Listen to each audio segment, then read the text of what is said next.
go. This is Valley News Live at 10. Harvest season is here, and it's the busiest time of the year for farmers. Well, at least it's supposed to be. As Valley News team's Courtney Lucky found out, the rainy weather is slowing some farmers down.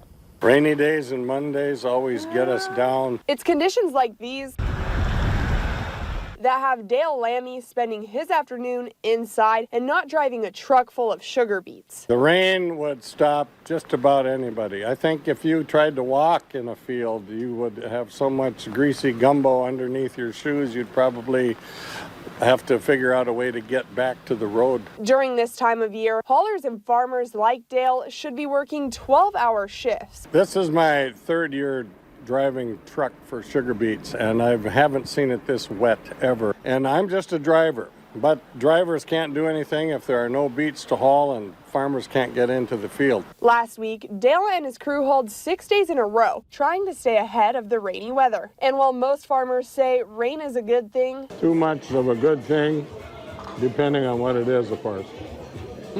Could be too much of a good thing. Dale says they're trying to finish up harvest as fast as possible because if it stays too wet for too long, if you can't haul it, then people start to worry about root rot and are we going to get all of our crop in? Is the sugar content going to remain high? Is it going to be worth it? What's going to happen? Not knowing is the hard part. While he waits, he's staying hopeful. Rain, rain, go away. So he can get to hauling another day. In the FM area, Courtney Lucky, Valley News Live.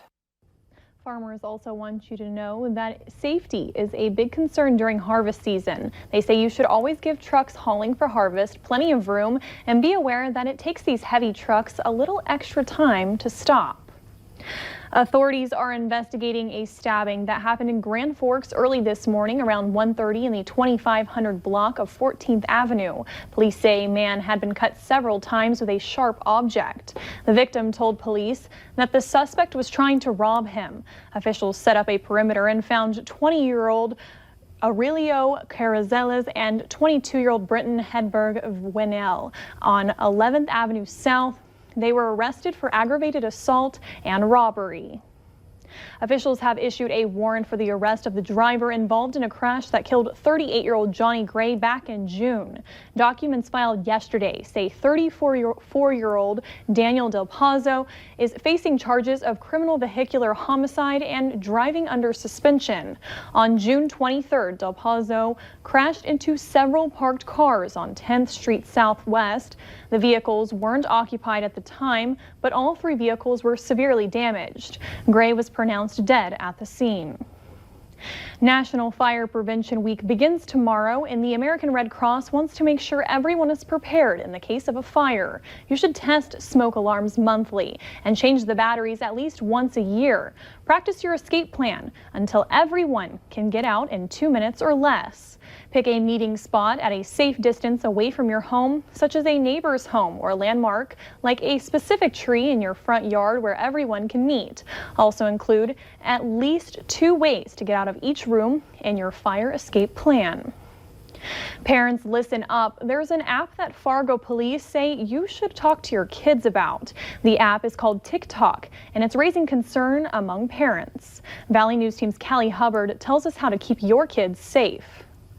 You go on there, you can do different videos. Some people draw, people dance, do comedy, different things like that. It's the popular social media app TikTok, and high school student Emma Hagemeister knows all about it. Me and my friends would go on there after school when we were bored and just do silly things on there and post them and share them with friends. It's catching the attention of kids of all ages, but what many parents out there don't know is that it's been illegally getting data on users under 13. Fargo police want you to know kids are getting inappropriate comments and maybe getting unwanted followers. But how? You can just say like January 18th, 2000, even though you're not that old or something like that. You can lie about your age pretty easily, which means your kids don't really have any limits on the app. Another problem, many parents I spoke with today didn't know the app existed. This is Emma's mom's first time seeing TikTok. Seth Jackson didn't know about the app either. If I don't know what something is, I get a little concerned personally as a parent, but there are so many apps out there that I think a lot of parents don't know about. Police want you to be more aware of apps like these, adding it's a good idea to make sure your kids are using their real age. In Fargo, Callie Hubbard, Valley News Live. TikTok isn't the only app parents should keep an eye on. For a list of other apps police say you should talk to your children about, head on over to our website, valleynewslive.com, and click on this story. Seats at the Skill Cuts Barber Shop here in Fargo were filled starting at 5:30 this morning. They gave out free haircuts and encouraged customers to donate to the jail chaplain program. The program provides ministry for inmates in hopes of giving them a second chance. The owner of Skill Cuts says the program and the community has given him so much that today was all about giving back. With Jail Chaplain, it's just such an incredible program that they go while people are trying to run away from the jail, and they're going in and talking to inmates and getting them in the right relationship with Christ. For more information on this story and how you can donate, head on over to our website, valleynewslive.com, and click on this story. Valley News Live 10 at 10 continues with no wait weather.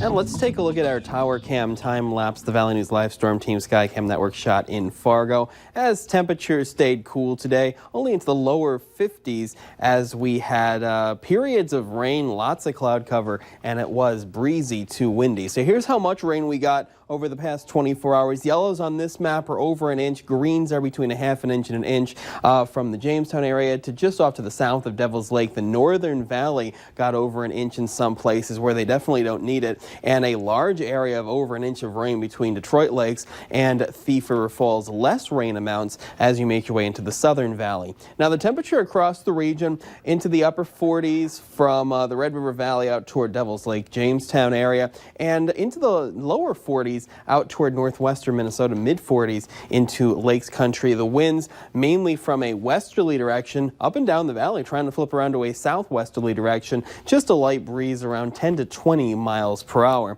Now here's how it looks on the satellite loop with clearing skies out toward Devil's Lake and Jamestown, and more cloud cover from the Red River points off to the east, and still some sprinkles possible into the Roseau, War Road, and Badette area, but everybody else is staying dry. High pressure is working its way in. That low pressure system that gave us the rain over the past 24 hours is working its way out. The wind flipping around to a westerly direction, but eventually flipping around to a southwesterly direction.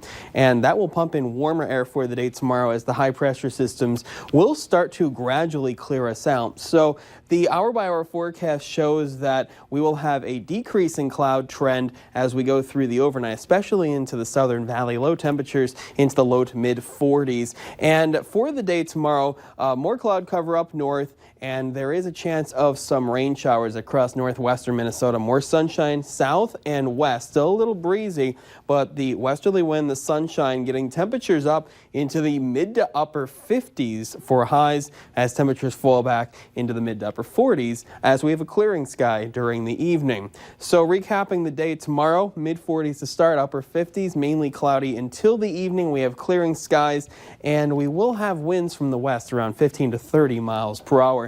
Temperatures into our Minnesota counties low to mid 50s and upper 50s up and down the Red River Valley.